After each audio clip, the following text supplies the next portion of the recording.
konumuz vicdan. Sizin derslerinizden öğrendiğimiz usullerden biri de tanımlamalarla, yani vicdan nedir? Oradan Eyvallah. başlayalım isterseniz hocam. Buyurun. Vicdan nedir? Aslında biliyor musunuz? Hayatın her alanında gösterge var. Göstergeler var. Bilmem farkında mısınız? Ne kadar farkındayız? Mesela kan şekerinizin göstergesi. Anlatabiliyor muyum? Kan şekeriniz düşük mü? Normal mi? Yüksek mi?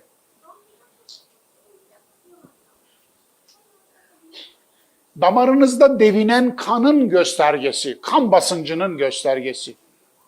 İşte tansiyon dediğimiz olay bir gösterge. Değil mi? Normal mi? Düşük mü? Yüksek mi? Bakınız, hepsi vücudunuzdaki tüm sistemlerin bir göstergesi var. Kolesterol yüksek mi? Düşük mü? Normal mi? Yani kanınızdaki yağ oranı. Bir denge var, denge ölçümü. Bir düşük, bir de yüksek var. Dolayısıyla bunun gibi mesela beden makinanızın tüm işleyen sistemlerinin ölçüleri var, göstergeleri var. Yine yeryüzünde göstergeler var, farkında mısınız? Termometreler mesela ısıyı ölçerler, yeryüzü ısısını, değil mi? Gösterge. Isı düşük mü? Isı normal mi? Isı yüksek mi? İnsan vücuduyla korelasyon içine giren yeryüzü veya iklim ısısı sizi terletmez de üşütmez de. Onun için yeryüzünde yaşamaya en elverişli yer Habeşistan'dır der. Çok ilginç. İbn Haldun. Ben Habeşistan'a gittiğimde bunu gördüm. 5 yıldızlı Addis Ababa'nın en ünlü otelinde misafirdim. Otelde ne soba vardı, ne klima vardı, ne pervane vardı, ne ısıtıcı vardı, ne soğutucu. Yıl boyu 21+-1. Allah Allah. Böyle meğer bundan dolayıymış. Anlatabiliyor muyum? Gösterge, ama göstergeyle biliyorsunuz bunu. Bunları göstergeyle biliyorsunuz. Yani bakınız, yaz, kış, bahar, güz, bunlar da birer göstergedir. Bunların da göstergeleri vardır. Eğer yapraklar sararıyorsa hangi mevsim gelmiştir? Güz mevsimi yaklaşıyordur. Yaz mevsimidir, güz mevsimidir. Eğer yapraklar açmadan evvel çiçeklerle bezenmişse o da göstergedir. Neyin göstergesi? Bahar gelmiş demektir. Dolayısıyla eğer karı görüyorsanız, evet, buzu görüyorsanız, donu görüyorsanız kış mevsimidir. Ama kış mevsimi dünyanın her tarafında aynı gelmez. Biz şu anda yazı geçiriyoruz. Fakat gidin efendim Güney Amerika'nın Pasifik kıyılarına ve orada kışın en koyu anını göreceksiniz. Şu anda kışın en koyu anıdır. Dolayısıyla göstergeler, peki ahlakın göstergesi nedir? Bir davranışı yaptık, o davranışın ibresi, göstergesi nedir? Bu davranış ahlaki midir? Diyecek bir göstergeniz var mı? Sizin en azından bakmanız gereken bir gösterge var mı? İçinizde bir gösterge var mı? Evet, biz ona vicdan diyoruz. Dolayısıyla doğru yanlışı gösteren iç gösterge, ahlaki sezgi, yani fıtri parametre. İçinizde bir parametre var. Fıtri parametre. Dolayısıyla mesela çok ilginçtir. İran'da deprem olur biliyorsunuz. İran köyleri hala kerpiçtendir. 40 köy, 30 köy, 60 köy yıkılır. Mesela bunu duyduğunuzda veya bir insan duyduğunda, Türkiye'de bir insan duyduğunda, oh 40 tane köylü Şii'ymiş mi diye düşünür benim. Veyahut da en basit aldırmazlığa mı bürünür? Buna sünni vicdansızlık diyoruz. Aynı şey Türkiye'de olup da İran'daki eğer bir kısım Sünnilerden kurtulduk diyorsa veyahut da aldırmazsa buna Şii vicdansızlık diyoruz. Bu ikisi de Sünni ve Şii'dir ama mümin ve Müslim değildir. Müslüman değildir demiyorum. Manı yok. Müslim değildir. Manı yok. O Farsçadır biliyorsun. Yani İslam adamı demek. Dolayısıyla değildir. Nedir ya? Elhamdülillahi Rabbil alemine inanmıyordur o. Alemlerin Rabbi olan bir Allah'a inanmıyordur o. Sünnilerin Rabbi olan bir Allah'a inanıyordur. Şiilerin Rabbi olan bir Allah'a. Yani Allah'ı inkar etmiştir, yerine bir Allah imal etmiştir. Cep boy. Sünni Allah, Şii Allah. Amerika'da geçen sene Haiti'de yangın oldu biliyorsunuz. Haiti yandı. Haiti biliyorsunuz Amerika'nın 52. eyaleti şu anda. Oh olsun diyenleri gördüm sosyal medyada. Allah'ım, Haiti'de ormanlar yanıyor. Haiti yeryüzünün cennet adalarından bir tanesi. Haiti'de insanlar yanıyor. Haiti'de hayvanlar yanıyor. Haiti'de vahşi tabiat yanıyor. Canlar yanıyor. Bizimki Amerikancılık, Amerikan düşmanlığı oynuyor orada. Vicdan, vicdan, vicdan nerede? Dolayısıyla bu örnekleri çoğaltın gitsin efendim, çoğaltın. O zaman vicdan ne zaman belli olur biliyor musunuz?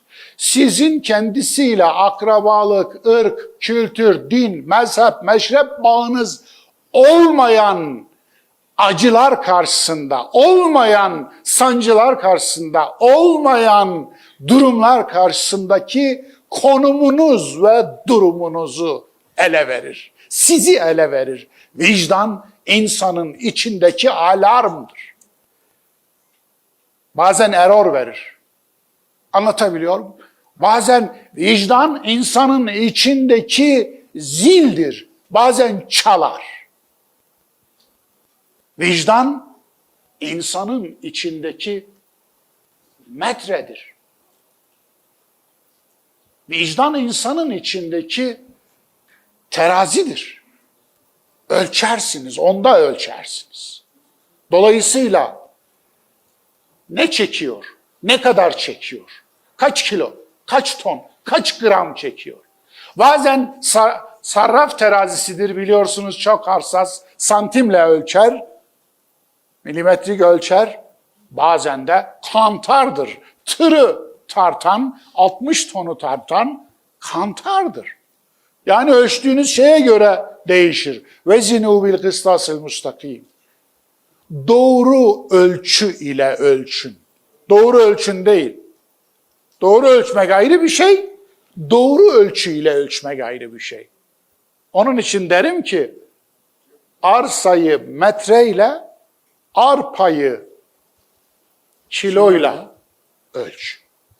Ama arsayı kiloyla, arpayı metreyle ölçüyorsan, dünyanın en dürüst adamı olsan, en doğru ölçsen yamuksun, yamuksun, yamuksun. Niye? Yanlış ölçüyle ölçüyorsun. Ölçüler yanlış, birimler yanlış. Öyle değil mi? Bilimin birimi nedir? Bilimin birimi bellidir. Deneydir efendim. Denersin, yanılırsın veya yanılmazsın. Ampirik bilgidir. Bilimin birimi budur. Dolayısıyla peki hukukun birimi nedir? Hukukun birimi adalettir. Biz o birime adalet diyoruz. Olmadığı yere zulüm diyoruz. Öyle değil mi? Peki sanatın, estetiğin birimi nedir? Sanatın birimi nedir?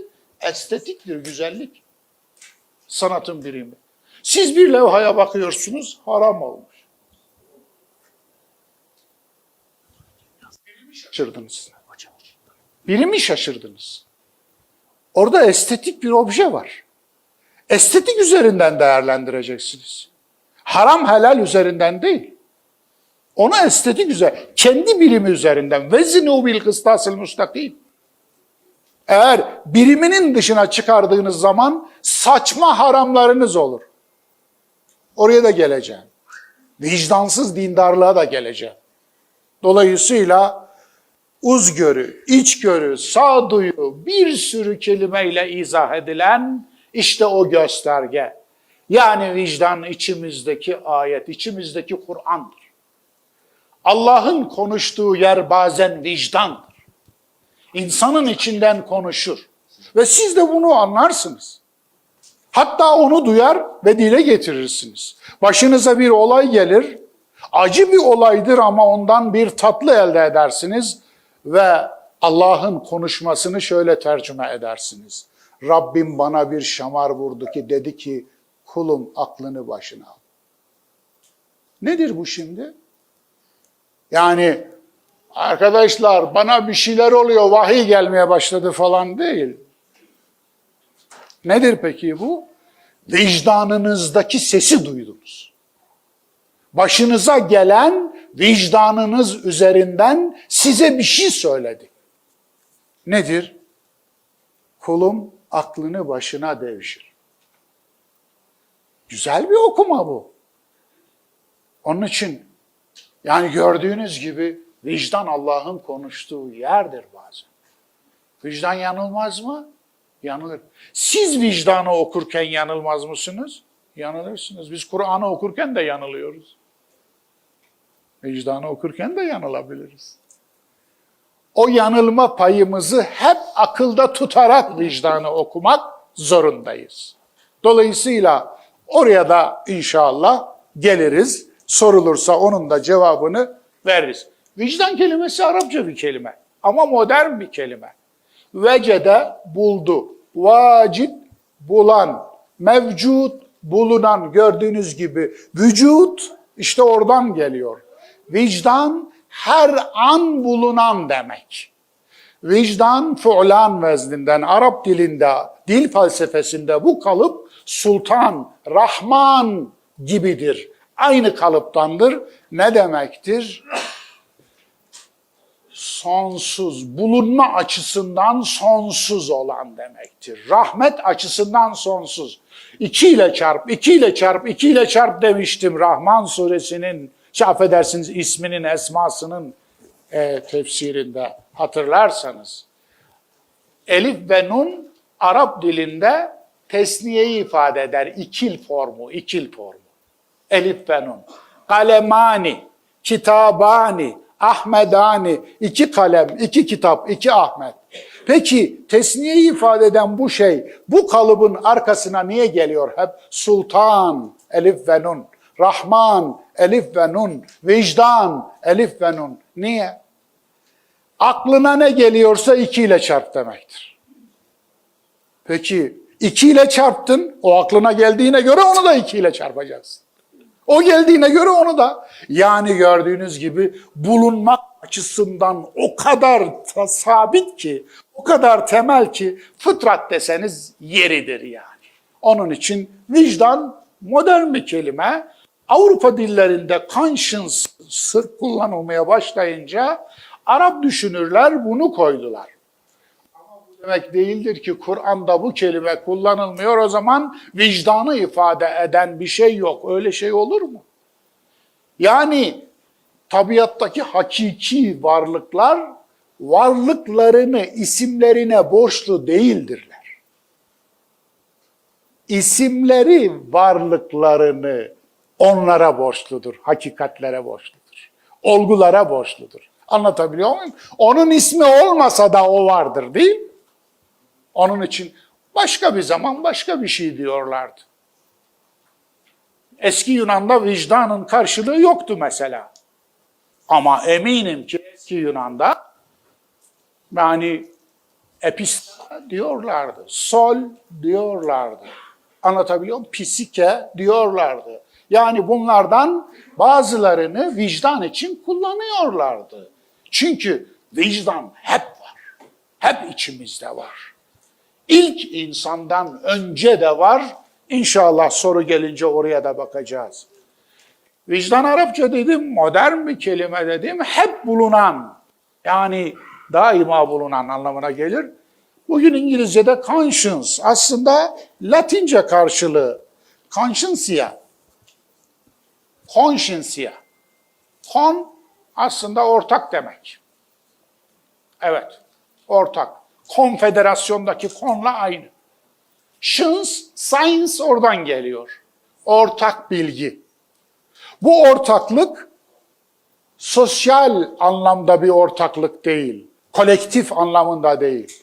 Bu ortaklık herkeste var olan anlamında. Anlatabiliyor muyum? Altyapı anlamında. Conscientia ne demek? Herkeste var olan ortak bir zemin, ortak bir parametre, ortak bir gösterge, ortak bir ahlak göstergesi. Herkeste var olan. Bu. En sonundaki siya'daki ia aslında İtalya'daki o yer eki. Yer eki. Dolayısıyla ortak bilginin yeri, ortak bilginin mekanı, ortak bilginin alanı anlamına geliyor. Evet, İngilizce'de de conscience kullanılıyor zaten.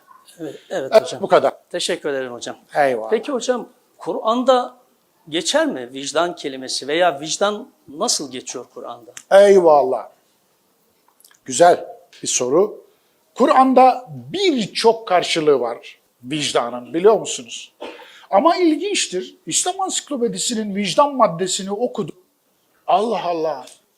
Demek ki bu adamlar aslında ansiklopedi yazarken dahi Kur'an'a müracaat etmiyorlar. Kendilerinden önce söylemiş sözleri çalıyorlar, oraya koyuyorlar. Yani kendilerinden bir şey yapmıyorlar. Hepsini kastetmiyorum. İşlerinde çok nadir vardır. Çünkü İslam Ansiklopedisi'nin birçok maddesinin çöplük olduğunu bizzat gördüm zaten. Çöp, çalıntı. Çalmış koymuş, çalmış koymuş, çalmış koymuş. Efendim, kendi yapsaydı o ayetleri fark eder. Ya İslam Ansiklopedisi gibi bir ansiklopediye madde yazıyorsun değil mi? Bunun için bir çuval para alıyorsun değil mi? Allah'tan korkar insan. Kur'an'ı önüne al da Kur'an'da vicdan nerelerde var diye bak değil mi? Yok. Bir başkasından çalacak, oraya koyacak. Onun için görmemişler. Çok ilginç. Kur'an'da vicdan suresi var, biliyor musun? Kaf suresi. Kaf suresinin doğrudan 41 ve 21. ayetleri vicdanın tanımıdır. Vicdanla ilgilidir ve vicdan hakkında Kur'an'ın isimlendirmelerinden 3'ünü içerir. 41. ayet munadi diyor. Min mekanin garip diyor. İnsana en yakın yerinden bir münadi, yani çağırıcı, tellal derlerdi eskiden, uyarıcı, ama insanın en yakın yerinden, min mekanin garip, en yakın yerinden bir münadi nedir? İnsanın en içinden bir çağırıcı varmış, bir uyarıcı. Neymiş bu? Ne olabilir? Elbette vicdandır. Dolayısıyla münadidir. Kur'an'daki bir ismi. Bir başka ismi saik'tir. Yine Kaf suresi 21. ayet. Saik ne demektir? Bugün modern Arap dilinde şoföre ne denir? Saik denir efendim. Şoföre saik denir. Ne? Sürücü. Vicdan ne yaparmış? İnsanın nesiymiş? Sürücüsü. Şoförü. Yani beden ülkenizin kaptan köşkünde oturan bir kaptanmış. Ama o kaptanın elindeki dümeni şeye bağlamışsanız eğer, şarka bağlamışsanız, pervaneye bağlamışsanız, eğer sahte dümen koymuşsanız oraya, boşuna dönüyor dümen. Onun için saik diyor orada. Ve ikinci isim şehit. Aynı ayette bu ismin hemen yanında. Saikun ve şehit. Vicdan bir ismi de şehitmiş. Yani şahitmiş. Evet, şahit, şehit. Şehidin ölüyle hiçbir alakası yok. Onu Hristiyanlıktan aldılar Emeviler ve kendilerine ölecek adam devşirmek için yamadılar. Kur'an'da şehit Allah'ın ismidir, 10 yerde geçer. Allah hangi savaşta öldü? Peygamberimiz için şehit geçer. Evet, Peygamberimiz şehittir. Hangi savaşta öldü? Kim öldürdü? Görüyorsunuz değil mi? Şehitlik ölümle ilgili değil, yaşamakla ilgilidir. Yaşamla ilgilidir. Şahit olmakla ilgilidir. Şahit olan şehittir. Ölen değil. Onun için vicdanın bir ismi de Kur'an'da şehittir, şahittir. Çünkü bize tanıktır değil mi? Tanıktır. Her şey bize tanıktır. Yani hiç kimse görmüyor. Allah'a da inanmıyor ama yine de yapması gerekeni yapıyor. Peki bu insanı doğru olanı yapmaya ikna eden nedir? İçindeki o Allah'ın konuştuğu yerdir işte. Şehit. Evet. Kendi kendine dürüst ol derler ya. Kendi kendinize dürüst olmak budur. İçinizdeki şahide doğru görünmek. Çünkü insan kendi aynasında da kendisini seyreder. Kendi mahkemesinde de kendisini yargılar değil mi? Buna ne diyor? Muhasebe. Evet, Kur'an'da bir ismi de bu, biliyor musunuz? Hasib. Evet. Kefa bi nefsikel yevme aleyke hasibe. Bugün sana sen muhasebeci olarak yetersin. Yani müfettiş. Kur'an'daki bir ismi de buymuş. İşte İsra suresinin 14. ayet. Yine bir ismi Kur'an'da nefs. Nefsin vicdan anlamında vurgusuyla kullanıldığı yer var Kur'an'da. Nefsül levvame. Kınayan nefis. Kendi kendini kınayan insan. Kınayan nefis. Nasıl bir şeydir insanın içinde? Nasıl bir merkezdir? Nasıl bir duygu durumudur? İşte vicdan dediğimiz şey o. Kötü yaptı. Sen kötü yaptın. Sen bunu yapmamalıydın. Seni kınıyorum. İyi de sen de bensin, benim içimdesin. Evet, senin içindeki ben seni kınıyorum. Peki sen kimsin? Ben senin vicdanın. Ben senin vicdanınım ve seni uyarıyorum. Ve uyaran vicdan. İşte basiret. Kıyamet suresinin 14. ayeti. Belil insan ala nefsi basira. Kur'an'da bir ismi de basiret.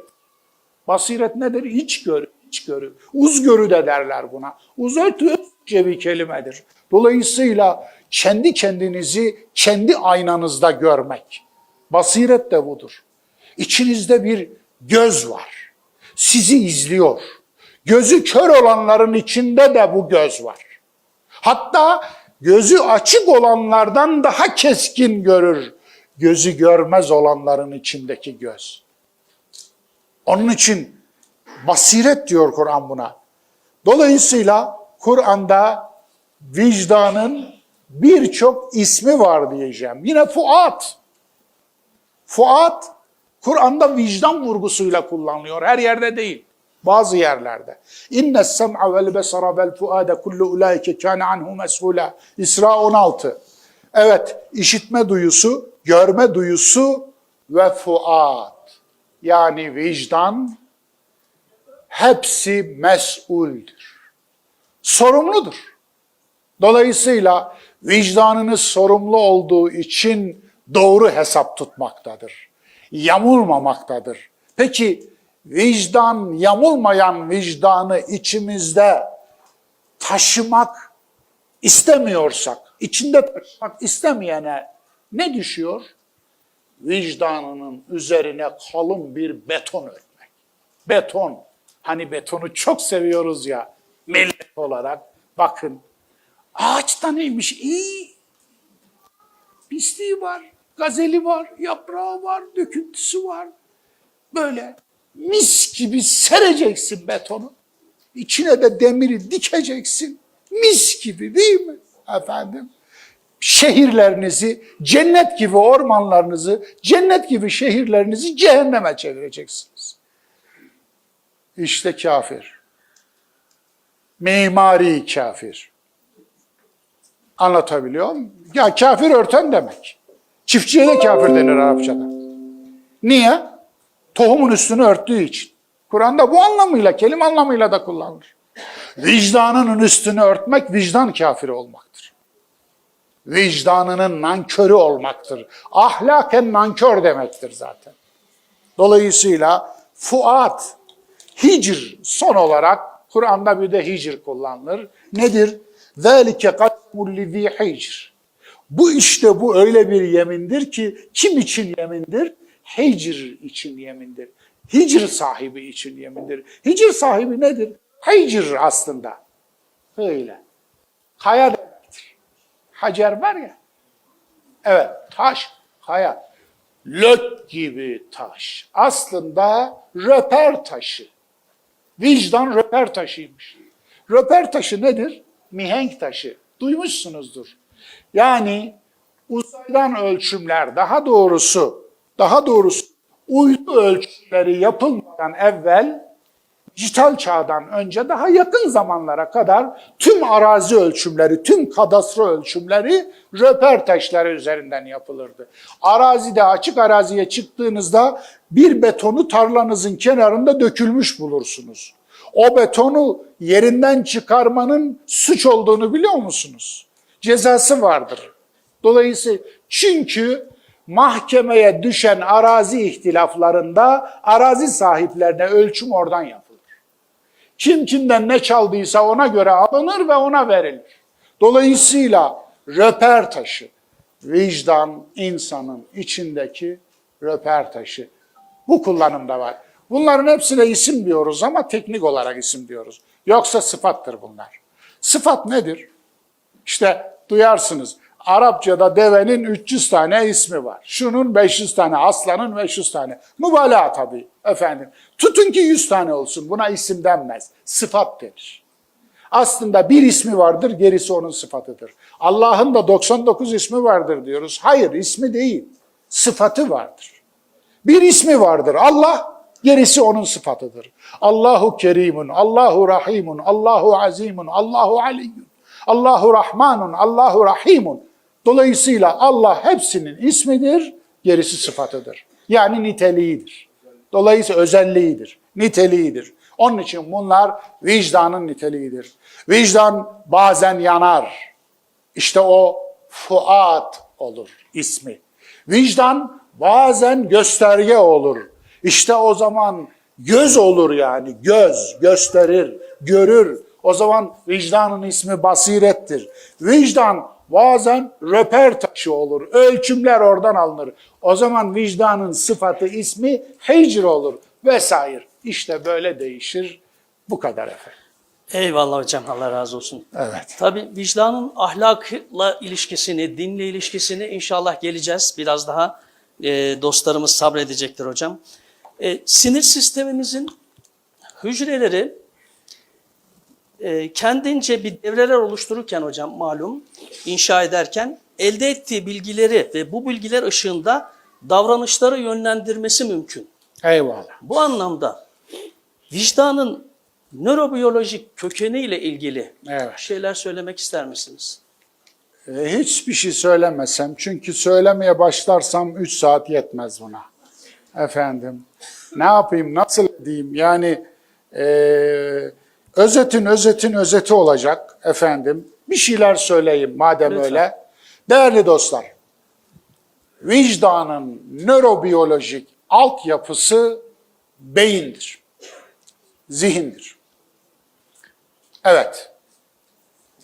Biz zannediyoruz ki kalptir. Çünkü buramız sızlıyor bazen, buramız yanıyor. O aslında aldanıştır. Kalp deyince İmam-ı Azam'a kalbin yerini gösterir misin demişler, böyle etmiş. Doğrusu bu. Ta o zamandan biliniyor yani. Onun için Kur'an'da kalp aslında akıl yerine, akıl vurgusuyla kullanılır. Dolayısıyla akleden kalp biçiminde gelmesi, o içindeki açılımın ortaya çıkmasıdır. Neye benziyor bu? Psikosomatik hastalıklara benziyor. Korkarsınız, dudağınız uçuklar. Dudağınızla mı korktunuz? Üzülürsünüz, mideniz ülser olur. Midenizle mi üzüldünüz? Strese girersiniz, bağırsaklarınız kram. Peki bağırsaklarınızla mı strese girersiniz? Stres aslında beyninizle girdiğiniz bir şey. Ama niye sonuç orada? Psikosomatik dedim ya. Yani sebebi psikolojik ama sonucu somatik. Dolayısıyla bedende bir yerde vuruyor.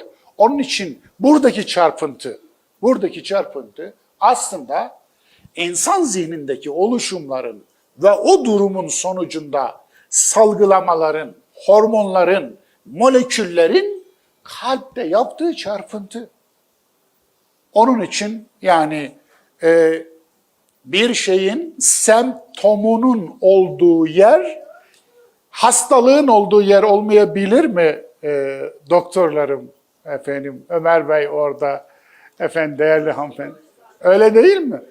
Efendim benim omuriliğim sıkışmış, 15 milimlik omurilik kanalı 4,7 milime düşmüş. 4,7 milime. Fakat belim hiç ağrımıyordu. Sağ dizim ağrıyordu. Bacağım ağrıyordu. Ama hastalık belimde benim, omuriliğimde 4-5 omurlar arası sıkışmış fakat ağrıyan dizim. Şimdi semptomun olduğu yere bakarsak eğer tüm sorunu bacakta bulacağız değil mi? Değil işte. Aslı orada. Yani buna benziyor. Çok fazla uzatmayayım. Dolayısıyla vicdanın beyindeki oluşum tarihi nedir biliyor musunuz? 200 milyon yıl. 200 milyon yıl. Korteksle başlıyor her şey. Korteks nedir? İnsanı insan yapan prefrontal lob ve korteks beyindeki insanı diğer canlılardan ayıran karşılık. Fakat korteks sadece insanda bulunan bir şey değil. Tüm memellerde bulunan bir şey. Mesela sürüngenlerde yok. Mesela kertenkelede korteks yok. Mesela yılanda yok. Onun için ne biliyor musunuz? Kertenkeleler bizzat kendi yumurtalarının ürünü olan evlatlarıyla hiçbir duygudaşlık kurmazlar. Bilmezler. Babalarını ve analarını da bilmezler. Anlatabiliyor muyum? Hiçbir duygudaşlık, aile, kertenkele ailesi yoktur. Çünkü korteks yoktur. Korteks 6 katlıymış, 6 katmanlı. En alt katmandan başlıyor, 6 katman. İnsandaki en gelişmiş korteks. Ama en eski memellerdeki en alt katmandan 200 milyon yıl önceden başlıyor. Yani bunu şöyle düşüneceksin. 200 milyon yıllık bir Ar-Ge. Nasıl bir Ar-Ge? 200 milyon yıllık Ar-Ge nasıl bir Ar-Ge olabilir? Biliyorsunuz şirketlerin dünyadaki değerleri Ar-Ge'ye ayırdıkları oranlarla ölçülüyor.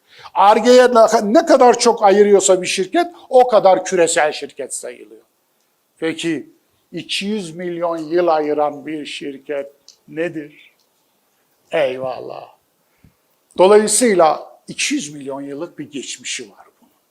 Onun için 6 katlı dedim ve hormonlarla iş görüyor.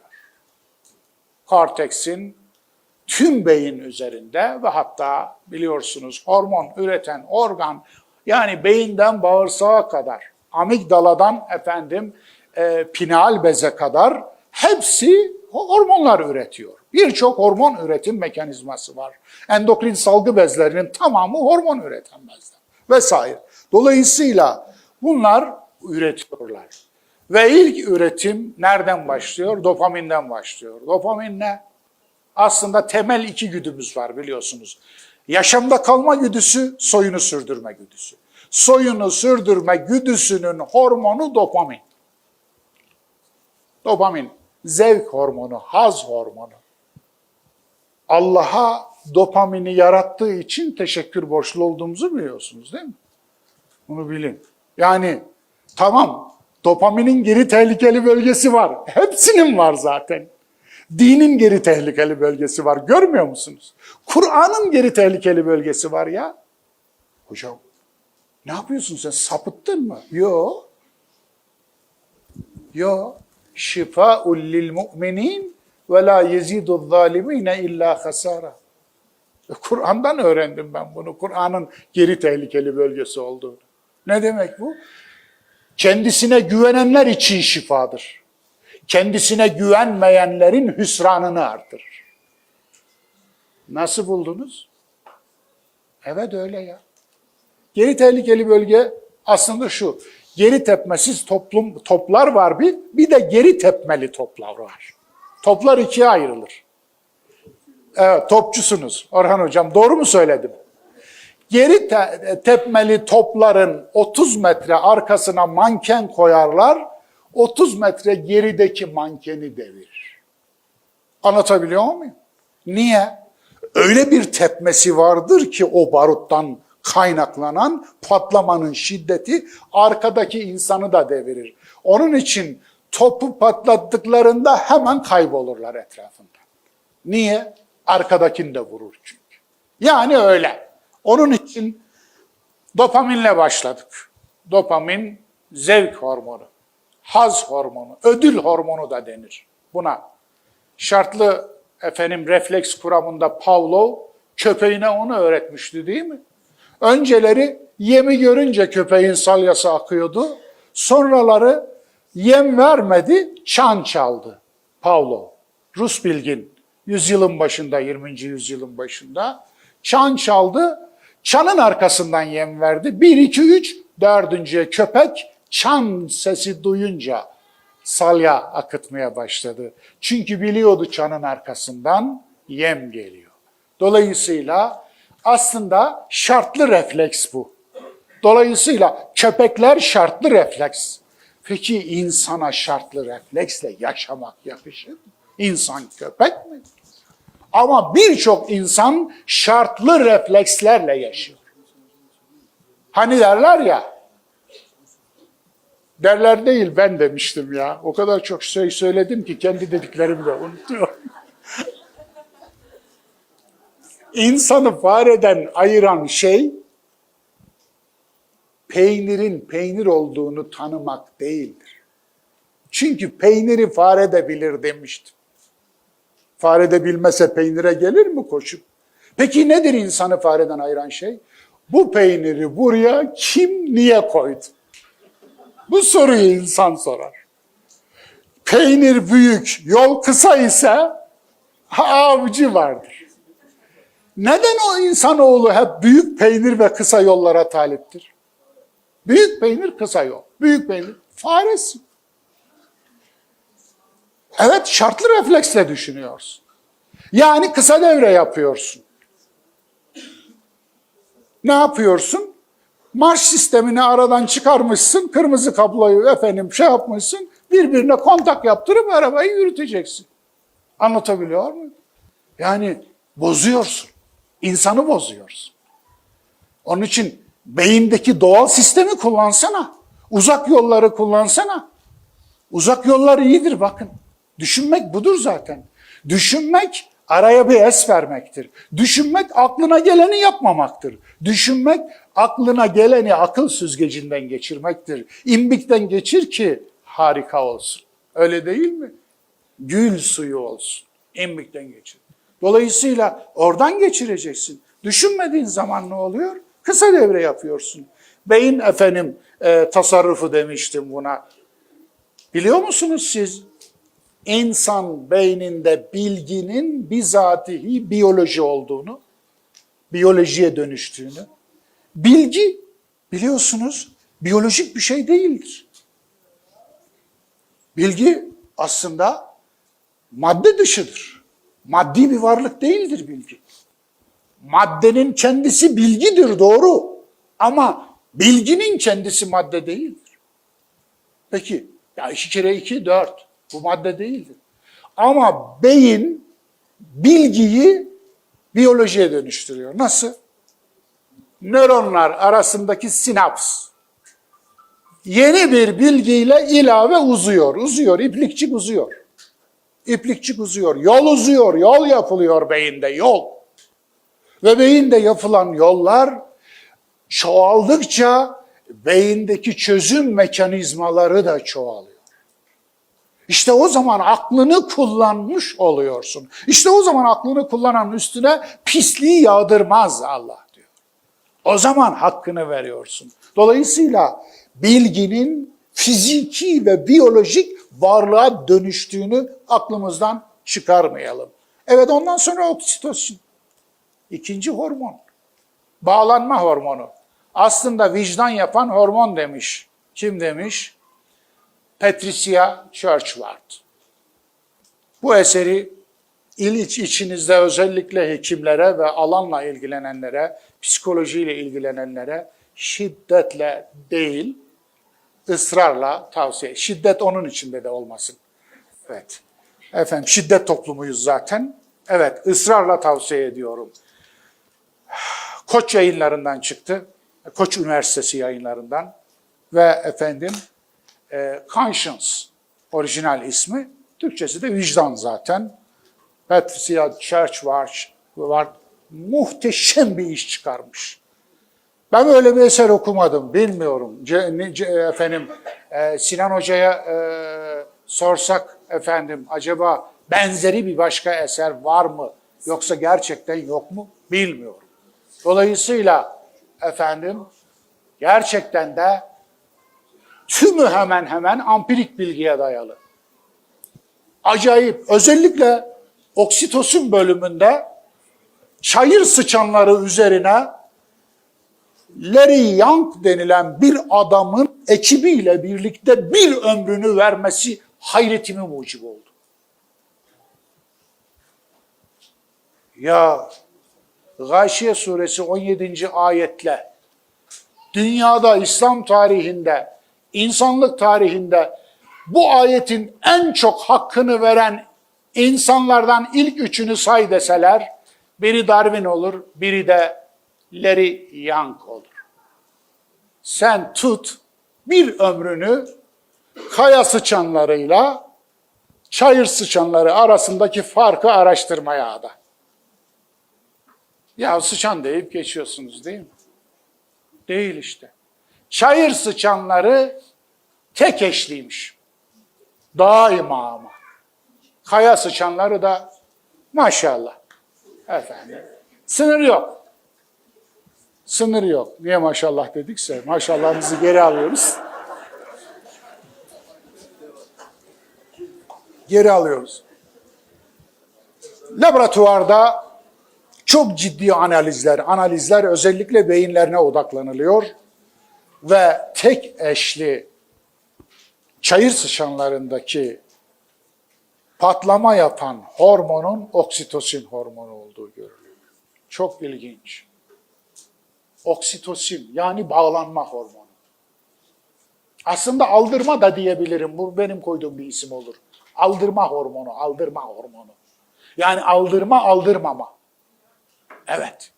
Dolayısıyla biliyor musunuz, vicdanın birçok ünitesi var ve sonuçları itibariyle isimlendiriyoruz. Şefkat diye isimlendiriyoruz, merhamet diye isimlendiriyoruz, adalet diye isimlendiriyoruz, insanlık diye isimlendiriyoruz, iyilik diye isimlendiriyoruz, hayır diye isimlendiriyoruz, değil mi? Bunlar vicdanın farklı farklı sıfatları aslında.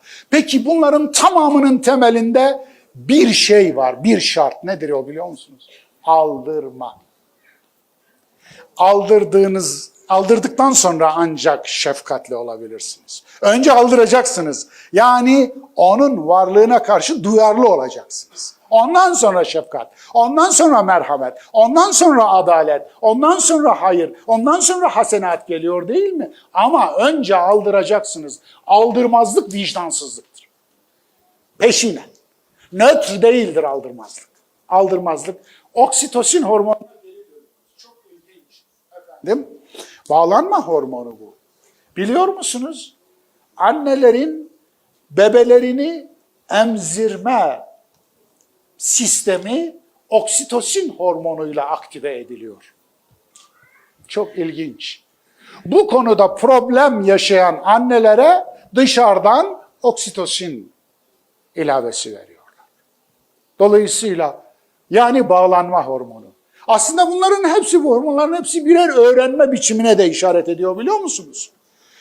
Yani dopamin ödül yoluyla öğrenmek var ama köpeklerin öğrenmesi bu. Bir de 3-5 yaş çocuğunun öğrenmesi, bebeğin çocuğunun. Niye? Henüz daha küçük, aklı ermiyor. Ödül yoluyla. Yani çocuğum bunu yap, sana çikolata. Kur'an'ın indiği yıllarda, ilk yıllarda Arapların aklı 3-5 yaş. Onun için onlara hurul ayn, huri kadın değildir. Huri cinsiyet ifade etmez. Huri aslında temiz bakışlı eş demektir. Kur'an'daki anlamı budur. Ama o bile olsa yine de bir ödül. Medine'ye geçiyoruz. Hurul ayn bitti. Yok, bir tane yok. Ne var peki Medine'de? Ezzvâcun mutahharatun. Tertemiz eşler. Bakınız, söylem değişiyor. Aslında karşıdaki insanlara eğitiyor. Bunu dikkate almazsak anlayamıyoruz onu. Kur'an'ı anlayamıyoruz. Yani aynen, ve daha ötesi Rıdvan-ı Minallah. Hatta efendim ve le zikrullahi ekber. Hele Allah'ın zikri en büyüğüdür. Yani aslında kademeler var. Ya Saadettin Bey hocamızın dediği gibi. Onun için Kur'an'daki üslup çok önemli. 23 yıllık süreç içerisinde eğitim açısından açtığı kapılar, pencereler, köprüler çok önemli. Kur'an'ın içinde de bir tekamül var, biliyor musunuz? Bir yolculuk var, bir yürüyüş var vesaire. Evet, oksitosin dedik. Anne ve evlat ilişkisiyle alakalı bir şey. Daha sonra aileyle alakalı. Aileyi ilk kuran hormon oksitosindir. Çok ilginç. İlk kuran. Onun için memelilerde aile var. Diğerlerinde yok. Geliştikçe aile bağları daha da gelişiyor. Daha da artıyor. Ama bu da orta bir şey. İdeali gelmedi daha. İdeal hormon gelecek. Efendim, o serotonin. Serotonin mutluluk hormonu. Çok ilginç. Şeye ödül demiştik dopamine. Serotonin ne biliyor musunuz? Dopamin gaz, serotonin frendir. Serotonin insanın deneye yanıla öğrenmesin sırasında algılanıyor. Yani denemesi başarısızlıkla neticeleniyor. O başarısızlıktan bir ders çıkarıyorsunuz. O zaman serotonin salgılanıyor. Fren hormonu. Yani acınız hocanız olduğunda serotonin salgılanıyor. Çok ilginç. Hormonların elektrik gücünü ölçmüşler. Nöronlar üzerindeki geçirdiği elektriğin gücünü, voltajını. Dopaminin voltajı çok yüksek, serotoninin voltajı ortalamanın altında, düşük. Onun için dopamin verdikçe daha fazlasını istiyor. Helmin mezit, dahası yok mu? Yani altın vuruşa kadar gidiyor. İşte onun için madde bağımlıları en sonunda altın vuruşu vurup ölüyorlar. Niye? Çünkü dopamin etkisi alıyorlar. Ama serotoninde öyle bir şey yok. Dahası yok mu demiyor. Azıyla mutlu. Azıyla mutlu olduğunu gören serotoninin değerini biliyor. Anlatabiliyor muyum? Azla mutlu. Minimal hayat. İsrafsız hayat. Onun için bakınız, vicdanın altyapısı hormonlar üzerinden gidiyoruz şu anda. Bu da bir öğrenme. Oksitosin bağ kurma yoluyla öğrenmekti. Serotonin de deneme yanılma yoluyla, acılar hocalar olma yoluyla öğreniyorsunuz. Adrenalin heyecan yoluyla öğrenmektir. Çok ilginç. Testosteron şehvet yoluyla öğrenmektir. Östrojen de. Efendim, tabii ki bunları yöneten bir aklınız varsa böyledir. Evet, işin püf noktası burada. Bu hormonlar adamı adam falan etmiyor. Bu hormonlar sizi yönetmeyecek. Bu hormonları siz yöneteceksiniz. Siz yönetiyorsanız akıl bağ kurmak deniyor onun için. Bağ kurmak anlamına geliyor. Eğer bunları bağlayabiliyorsanız, bunları ehlileştirebiliyorsanız, bunları vahşi olmaktan çıkarıp ehli hale getiriyorsanız bunları yönetiyorsunuz demektir. Dolayısıyla vicdan konusunda nörobiyoloji altyapısı, kökeni çok uzun ama bu kadar özetleyebilirim. Eyvallah hocam. Süremiz de hızlı akıyor zaten. Devrelerimiz de ısındı. Hocam biraz böyle somut Eyvallah. vicdan eksikliği diye bir şeyden bahsedebilir miyiz? Veya vicdansız insan olur mu? Eyvallah. Vicdan eğitilebilir mi? Geliştirilebilir mi? Bunlarla ilgili de bir şeyler... Eyvallah, vicdan eksikliği. Yani psikopatoloji.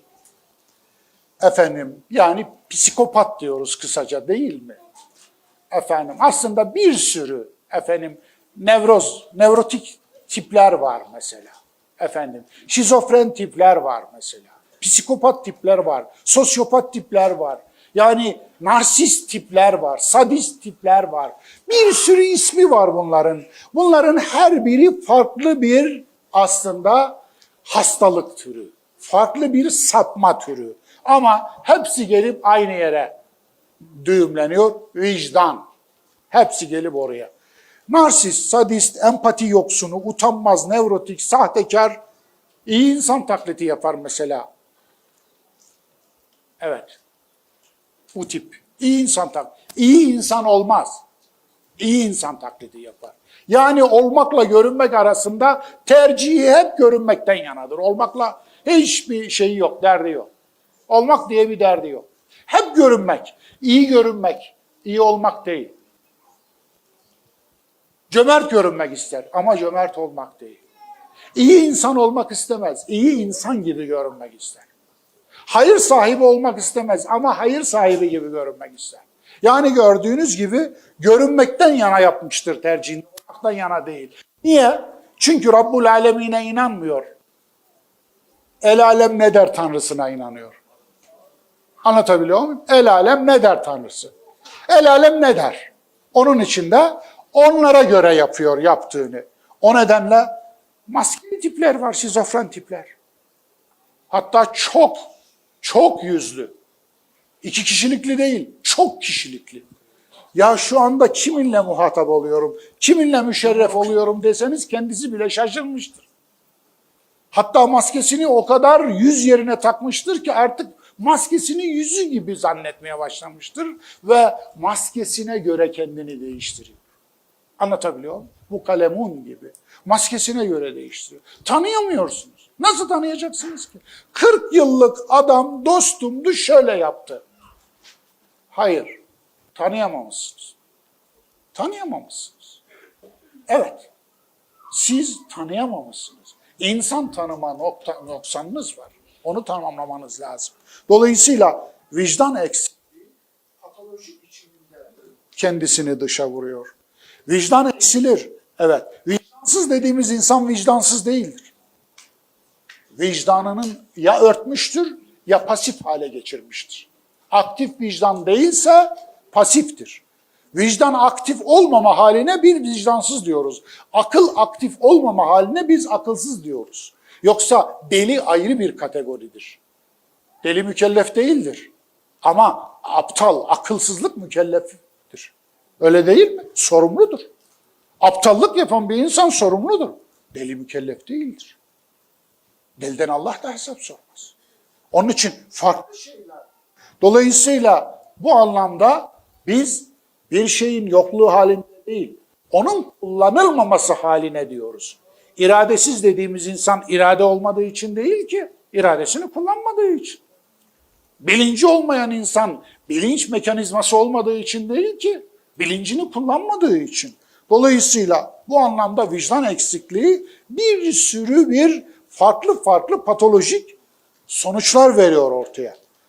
Bir de sorunlu vicdan var. Efendim, dengesiz, adaletsiz vicdan. Yani ben bunun için bir kelime icat etmiştim. Efendim, vicdan pat. Evet, bunu ben icat ettim. Hiçbir yerde ne gördüm ne duydum. Sosyopat var ya, vicdan pat. Yani patolojik vicdan. Nasıl bir şey bu vicdan pat? Çok ilginç. Vicdanını yönetemiyor, yönetmek dedik orada. Akılla yönetmek. Vicdanınızı yönetemediğiniz zaman vicdanınız sömürülür. Vicdanınızı, merhametinizi sömüren insanlar kötü insanlar da olabilir.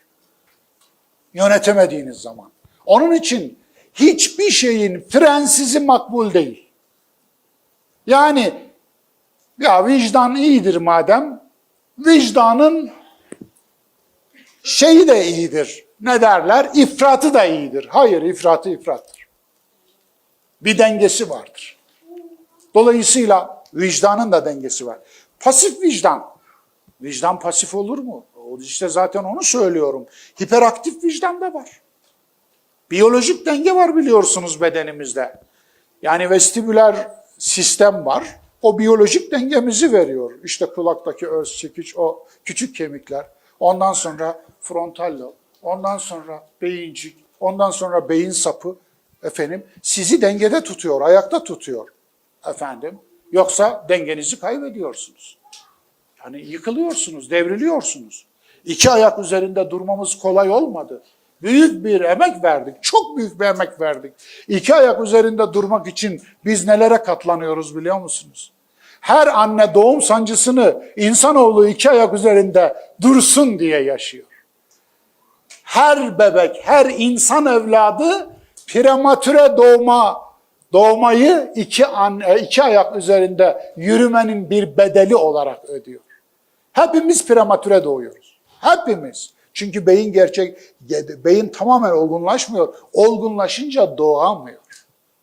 Dolayısıyla görüyorsunuz, bir şey vermeden bir şey alamıyorsunuz. Bir bedel ödemeden bir şeye ulaşamıyorsunuz. Onun için bu biyolojik dengemiz, psikolojik dengemiz de var. İşte hormonların dengesi budur. Bunu dengede tutmak lazım. Onun için insan sürekli üzüntü halinde yaşayamaz. Hüzün halinde yaşayamaz. Melankoli bir hastalık. Yani yar bana bir dert, yar bana bir acı, acıların çocuğunu oynamak. Bir ömür boyu tüm filmleri acıların çocuğunun işte 100 tonu üzerine. Ne olacak peki bu? Acıların çocuğu, acıların çocuğu, acıların çocuğu. Efendim, huve edhake ve ebke. Alın buyurun, Kur'an'dan yardım isteyin. Güldüren de o, ağlatan da o. Yani ağlamak varsa gülmek de var ya. Gül ya, gül ya. Anlatabiliyor muyum? İnanın bazen tedavi gülmektir. Evet, tebessümdür. Onun için espri vardır, espri. Espri ne güzel bir isim. Çok sevdiğim bir isim, ecnebi bir isim ama çok güzel bir isim. İçinde ruh vardır. Spiritüel. Dolayısıyla içinde ruh olan mizaha espri diyoruz. Bakınız. Onun için. Dolayısıyla ahlaki denge bu anlamda bir dengede ahlaki denge ki dengelerin en büyüğü ahlaki dengedir. İnsanda ahlaki denge olmalı. Bu anlamda hormonal denge ne kadar insan varlığı için hayati ehemmiyetli haizse ahlaki denge insanın manevi varlığı için, metafizik varlığı için ondan daha fazla ehemmiyete haiz. Dolayısıyla nedir bu? Bir de takıntılarımız var. Günah takıntısı, haram takıntısı, ibadet takıntısı, temizlik takıntısı gibi bir şey. Biliyorsunuz, çöp evler var, çöp takıntısı olanlar, bulduğunu alıp eve getirenler. Bir de temizlik takıntısı olanlar, temizlik hastası. Hasta. Anlatabiliyor muyum? Yani böylelerine vücutlarında taşıdıkları mikrop ve bakterileri göstermek lazım. Beyzan. Tutup göstermek lazım. Vücudumuzdaki tüm bakterileri atsak Ömer Bey ne olur? Ölürüz. Ölürüz. Bak biyoloji profesörü konuşuyor. Ölürüz. Evet, ya yaklaşık 2 kilogram. Vücudumuzdaki bakteri ya 30 bin kat büyütmeyince göremiyorsunuz ama 2 kilogram ağırlığında bakteri taşıyoruz. Ne yapmayı düşünüyorsunuz bakterilerinizle? Ha? Aslında bu şu değil mi? Hayatın her alanında steril yok. Steril yok. Steril toplum yok. O zaman neymiş? Asr-ı saadet diye bir şey yok. O bizim yalanımız. İslam tarihi diye bir tarihi yok. Müslümanların tarihinde asr-ı saadet kullanımı ilk ne zaman oldu biliyor musunuz? 20. yüzyıl 1940 efendim. Hangi coğrafyada icat edildi biliyor musunuz? Efendim? Anadolu'da icat, İstanbul'da icat, Erenköy'de icat edildi. Hadi mahallesini bile söylettiniz bana. Bağcılar diyor bak. Dolayısıyla nasıl da tumturaklı duruyor değil mi? Falanca İbni falan, Ebu falanlar herhalde efendim bunu kullanmıştır diyorsunuz. Efendim, asr-ı saadet. Hayır efendim yok. İslam tarihinde, Müslüman tarihinde bilinen bir şey değil. Bu coğrafyada uyduruldu, İstanbul'da uyduruldu, 1940'lı yıllarda ilk defa kullanıldı. Ama nasıl tumturaklı duruyor değil mi? Yalandır çünkü. Saadet asrı diye bir şey yok. Altın nesil diye de bir şey yok. Böyle şeyler yumurtlayanlar sizi kandırıyorlar. Anlatabiliyor muyum? Süzme yok. Saf yok, steril yok. Allah böyle yaratmış hayatı. Ne düşünüyorsunuz? Beğenmiyorsan yeni bir Allah bu. Yok, öyle bir şey yok. Evet, gördüğünüz gibi ibadet takıntısı. Öldü benim bir amcam vardı. 40 dakika abdest alırdı. İlk dönemlerde şebekeye bağlanmamıştı atık sular. Efendim evin dışına atılıyordu. Amcamdan 2,5 kilometre sonra abdest suyunu aşağıda izliyorduk biz. Biliyoruz ki amcam abdest alıyor. Eziyet. Kendine eziyet, etrafına eziyet, eşine eziyet, çocuklarına eziyet. Efendim eziyet. Din suya. Şuna bakar mısınız? Kime ne ispat etmek? Hastasın sen ya. Hastasın, tedavi ol. İmam-ı Azam'ın harika bir içtihadı var biliyor musunuz? Eğer diyor su parayla satılıyorsa teyemmüm ediniz diyor. Harika. Bayılıyorum. Yani size kimse din satamasın, dininiz üzerinden kimse sizi yapamasın, kandıramasın, aldatamazsın. Nasıl buldunuz? Eyvallah. Ama bugün görüyor musunuz? Bugün Hanefilik, mezhebi Hanefilikmiş bu toplumun. Bu toplumun mezhebi yok. Bu toplumun mezhebi Horasan'dan gelen tarikatlar mezhebidir. Tarikatlar dinidir. Başka bir şey yok. Onun için. Evet, günah takıntısı, haram takıntısı. Birinde bisküvi geldi önümüze, misafirlikteyiz. Efendim, oradan biri, bu bisküvinin dedi içindeki yağ nedir? Emülgatöre geçtik şimdi. E428, E424, E632 efendim devam ediyor. Ya manyaklık gibi ben seyrediyorum tabii şimdi, manzarayı seyrediyorum. Bunu o gün sorun haline getirip bisküviyi ev sahibine terbiyesizlik yapıp geri gönderen arkadaş daha sonra kayyum atandı ve kayyum atandığı şirketin 30 milyon dolarını alıp kaçtı.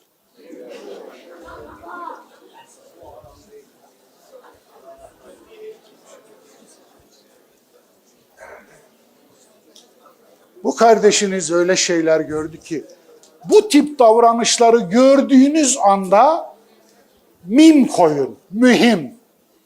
Anlatabiliyor muyum? Bir kırmızı kalemle işaret çekin oraya.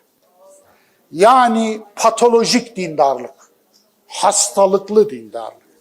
Aslında küçüğü büyüten, yani hakikatler üzerine pertavsız tutan, büyüteç tutan, mikroskop tutan biri aslında kıymete kanaat etmiyor, eşyayı olduğu gibi algılamamaya yemin etmiş demektir. Onun gözü de bozuk, zihni de bozuk, kalbi de bozuk. Ne zevki selim, ne aklı selim, ne de kendisi selim. Dolayısıyla problem orada. Hocam devam edelim mi? Evet Devam hocam, edelim. teşekkür ederiz. Hocam vicdanın kötüye kullanılması mümkün mü? Yani istismarı, bunu da ekleyebiliriz. Ve süremiz de daraldığı için vicdansız dindarlık mümkün mü hocam, böyle bir? Harika bir soru. Teşekkür ediyorum Erdoğan Bey kardeşim. Vicdansız dindarlık mümkün müdür? Evet, çok mümkündür. Ama vicdansıza dindar falan demiyoruz.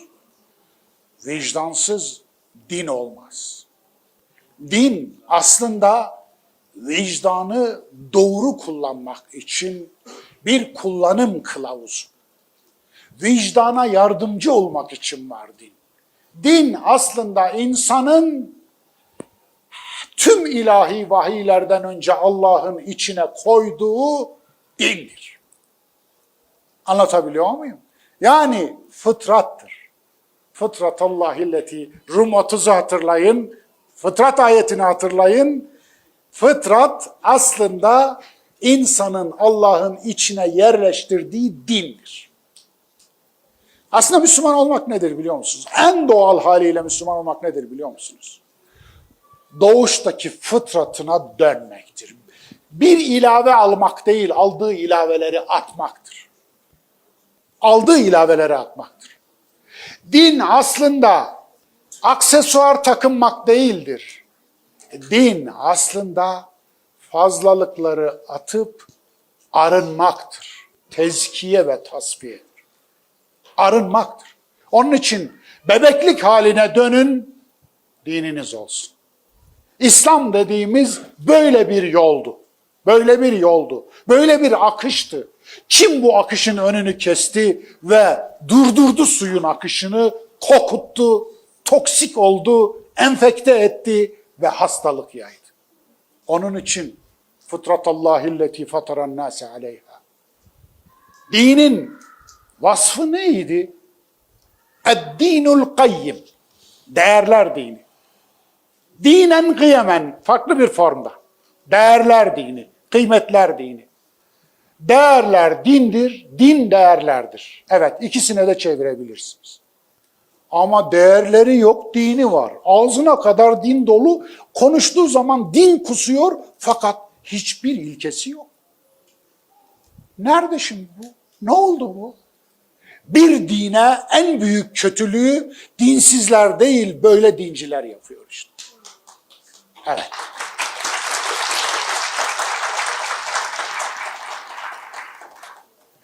Her işin başı besmeledir demek ne demek? Allah Resulü'nden nakledilir. Bu aslında Kur'an'daki besmelenin de bir yorumudur. Resulullah tarafından yorumudur.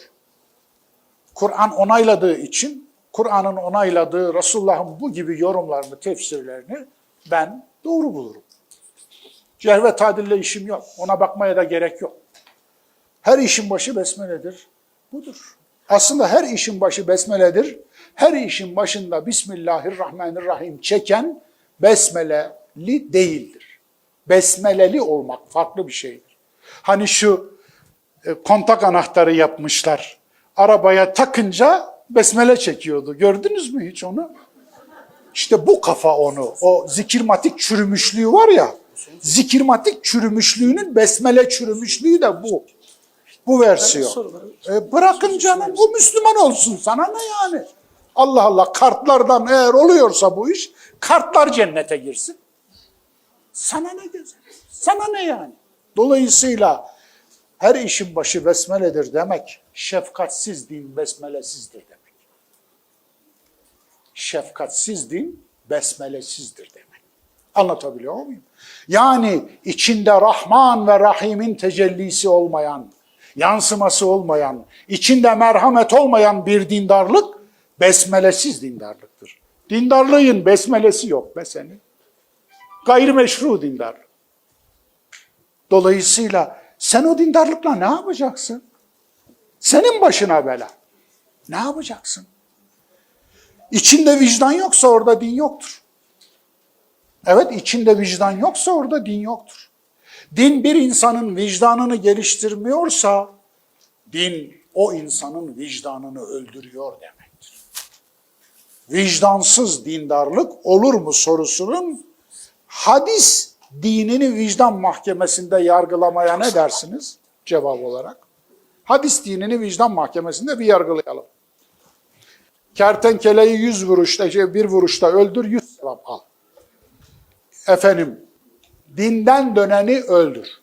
Namaz kılmayanı öldür. Kertenkeleyi öldür. Kara köpekleri öldür. Kara kedileri öldür.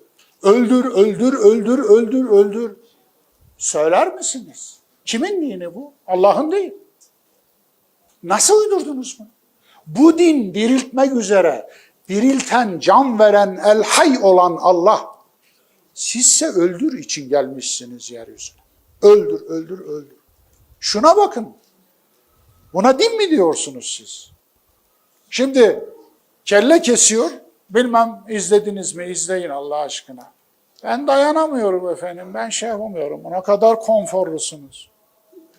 Allah sizin konforunuzu alsın, yerine sancı versin. Aldırmazlık oradan kaynaklanıyor görmediğiniz için. Bağrınıza taş basın, o görüntüleri seyredin. Görmediğiniz için yok sayıyorsunuz. Konforunuzu bozuyor değil mi? Konforunuzu bozmasın bey, paşa konforunuzu yok sayın değil mi? Siz yok sayınca Ferhunde taşlanarak, yakılarak, üstünden araba geçirilerek, odun taş atılarak ve en sonunda yakılarak öldürülmemiş mi oldu? He? Öyle mi oldu? Evet, yapmayın. Dolayısıyla üstteki Bismillah, ya Allah Bismillah diyor, kılıcı indiriyor. Alttaki de yine Allah diyor. La ilahe illallah diyor. Peki üstteki Allah diyor, alttaki Allah diyor ama üstteki Allah alttakinin kafasını kesiyor. Bu nasıl oluyor? Bismillahirrahmanirrahim niye okunur kafa keserken? Hiç mi düşünmemiş, hiç düşünmemiş. Toksik dindarlık dediğim bu işte. Enfekte dindarlık dediğim bu işte. Vicdansız dindarlık bu işte. Dolayısıyla hadis dinini hadi arz edin bakalım. Arz edin de görelim. Nasıl bir din çıkıyor önünüze? Benim bildiğimi bilseydiniz çok ağlar az gülerdiniz. Niye ya Resulallah bir kısmını bizden mi sakladın? Senin bildiğini niye bilmiyoruz? Eğer getirdiğin dini bize naklettinse al Kur'an orada. Bu sana iftira ya Resulallah. Bu sana iftira. Bizden saklamışsın demek ki. Hem güldüren de o, ağlatan da o. Bazen gülersin, bazen ağlarsın. Niye? Yoksa bildiklerinden bazılarını bizden gizledin mi? Ya görüyorsunuz değil mi? Uydururken dahi iftira atıyorlar. Onun için. Yani daha hangisini sayayım? Fıkıh dinini vicdan mahkemesine çıkarmak ister misiniz? Ben bizzat yaşadığım evde, büyüdüğüm evde gördüğüm öyle manzaralar var ki birini anlatayım. 5 çocuklu aile geldi. Efendim ne olmuş? 3'ten 9'a şart olsun demiş. 3'ten 9'a şart olsun demiş. Ne olmuş? 5 tane çocuk var yahu. Ağzından 3'ten 9'a şart olsun diye bir laf. O 9 da hikayesi biliyorsunuz. Yani o uyduruğu efendim. Yani böyle bir boşanma yok. Böyle bir boşanma yok. İslam'da böyle bir boşanma yok. Boşanmanın hukuku belli. Kur'an'da talak diye bir sure var. Bakara suresinde boşanma ayetleri var. Var. Ve reddediyor. Allah Resulü kendisine böyle bir olay geliyor, reddediyor. Çünkü müşriklerinmiş bu adet. Ama ikinci halife Ömer İbni Hattab biraz da boş boğazlara ceza olsun diye bunu uygulamaya koydu. Ondan sonra tüm mezhepler iyi mi? Tüm Sünni mezheplerin hepsinin tek görüşü bu oldu. Yani bid'i boşanma denir buna, bid'at boşanma. Bid'i boşanma, Kur'an'daki boşanmanın yerine geçti. 3'ten 9'a şart olsun. Çocuk ağlıyor, anne ağlıyor, baba ağlıyor, ne yapacağız hocam? Efendim, şimdi seremoni başladı, bitmedi, yok. Yapılacak bir şey yok. Zaten çoktan geldik de, bir işte boşanacaksın hanımınla, hanımını bir başkası alacak. Ondan sonra ondan boşanırsa tabii, efendim ondan sonra evlenebilirsin. 5 çocuk var be. Şimdi sorgu başladı, şöyle devam ediyor. Efendim Allah'a, kitaba hiç küfretti mi kocan? Kocası orada, hanım da orada. Şöyle düşün. Haşa hocam dedi, ben öyle biri değilim dedi koca. Daha karısı cevap vermeden. Şimdi adam idam fermanını kendi imzalıyor, haberi yok. Evet ettim dese yaşayacaklar yani. Ama hoca onu istiyor. Evet ara sıra ya bir kere ettim hocam dese tamam, aile kurtulacak. Ailenin kurtulması için Allah'a, Kur'an'a küfretmesi lazım. Niye? Mantık nasıl yürüyor? Şimdi bazıları anlamamıştır. Nasıl yani hocam? Allah'a, kitaba küfrederse din düşüyor. Din düşünce nikah otomatik şimdi. Onun üstünde efendim bu ne teorisiydi? Efendim dama taşı mıydı? Neydi? Ne taşlarıydı? Domino taşı. Domino taşı gibi üst üste biniyor ya. O düşünce o da düşüyor, o da düşüyor, o da düşüyor. Ve olmayan bir şeyin bozulması olmayacağı için olmayan nikahın da bozulması olmuyor. Siz zaten nikahsızmışsınız. Birbirinizle zina yapıyormuşsunuz. Hadi bundan sonra size bir nikah kıyalım. Haydi bundan sonra yürüyün. 5 tane çocuk var, o da veledi zina olmuş olacak. O kurtarmadı. İkinci şeye geçtik. Orada ne var? Hiç ağıza yüze küfreder miydi? Fıkıh kitaplarında bunlar yazıyor ya. Ağıza yüze yok hocam küfretmez de ağıza yüze de. Hocam ben ağıza yüze falan küfredecek insan değilim. Gene kendine ediyorsun be aslanım. Eğer bir kere etmiştim desen yırtacaksın. Yok. En sonunda vallahi nereye geldi biliyor musunuz? Şaşırırsınız. Kocam dedi hiç elini bir düğünde kaldırıp da böyle oynamış mı?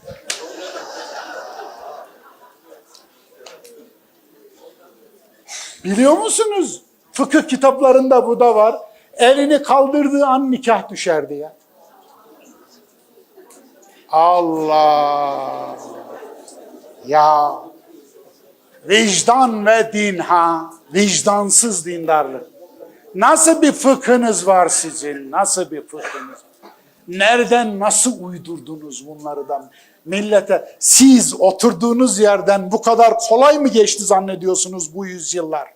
Kaç 100 bin, kaç milyon ailenin ocağına ateş düştüğünü biliyor musunuz? Siz şimdi gülüyorsunuz, haklı olarak gülünecek şey çünkü bunlar. Komedi bile değil, acı gülünecek şey. Ağlamak gibi gülünecek şey. Ama 1000 küsür yıldan beri, 1350 yıldan beri yüz binlerce, belki milyonlarca aile, belki milyonlarca çocuk nasıl sokaklara atıldı, analı babalı yetim oldu, öksüz oldu biliyor musunuz?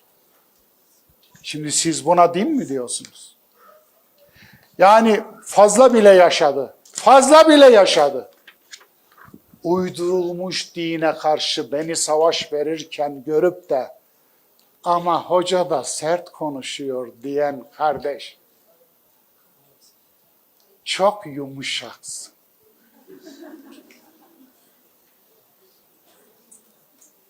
Allah'a sığınırım öyle yumuşak olmaktan. Ben sert konuşmuyorum. Sadece bir şey yapıyorum, net konuşuyorum. Kıvırmıyorum. Bazıları gibi kıvırmıyorum, net konuşuyorum. Sert falan değil. Onun için var mı? Bunları sorgulayalım mı? Vicdansız dindarlık olur mu? Şu anda uydurulmuş din dediğim büyük kitlelerin yaşamaya çalıştığı dindarlık vicdansız bir dindarlıktır. Vicdansız bir dindarlıktır. Düşünün ya, çoğunuzun başına gelmiştir. Biz de yobazlık yıllarımızda başımıza geldi. Bir hanımefendiyle görüşürsünüz. Hiç haberi de yoktur zaten. Bir devlet dairesindesiniz veya hatırlı bir konumda hanımefendi gelir, hem de şevkle gelir işinizi halletmek için elini uzatır. El havada. Nasıl bir vicdansızsınız siz? Siz nasıl bir vicdansızsınız? Tut ki senin dinine göre o ateş. Yahu vicdansız.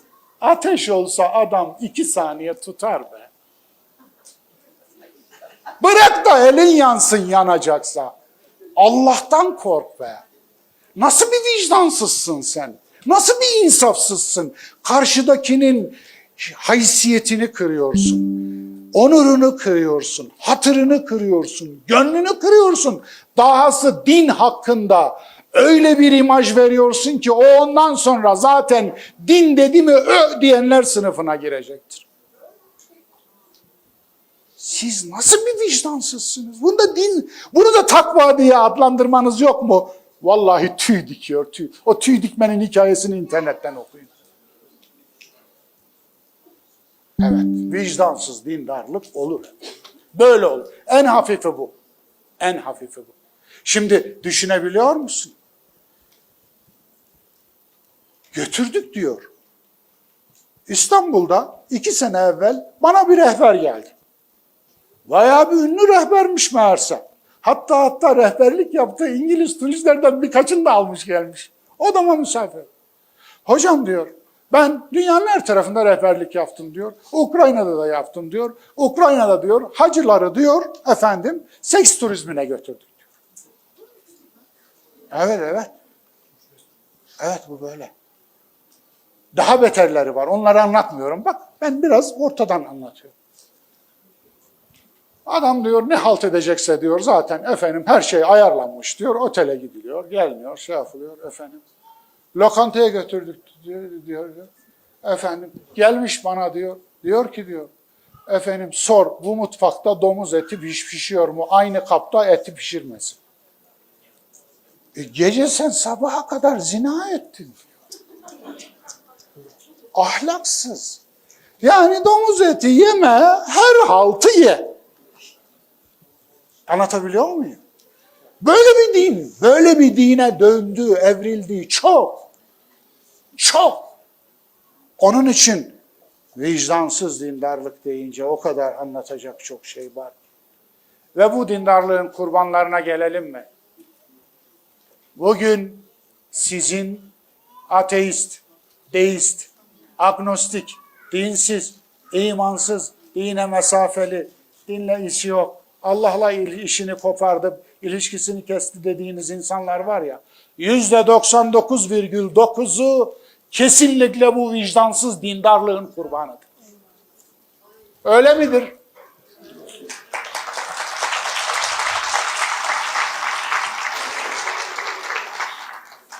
Hafızlık ve sadizm konusuna girecektim. Siz hafızları bulursanız konuşturun biraz. Hafızlık yaparken başına neler geldi diye.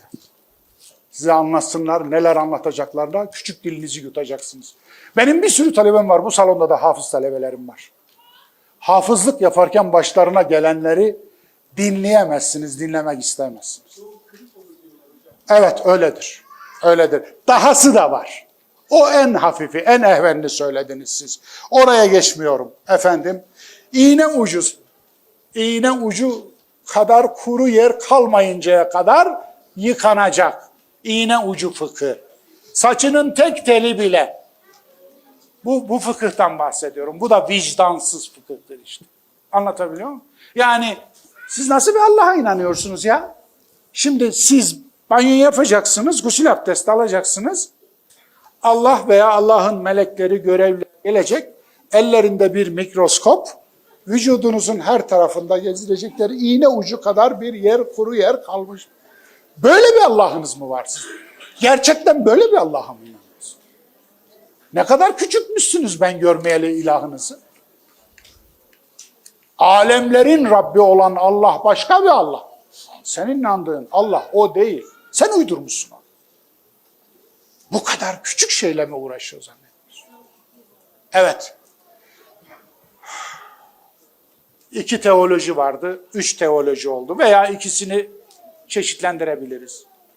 Bunu daha önce de söylemiştim bayram konuşmasında, affedersiniz Ramazan konuşmasında, Akabe iftarında. Biri takva teolojisi, diğeri kibir teolojisi. Kibir teolojisi nedir biliyor musunuz? Kendi yaptığı ibadeti yapmayanlara karşı öfke duymasıdır kişinin. Anlatabiliyor muyum? Buna kibir teolojisi diyoruz.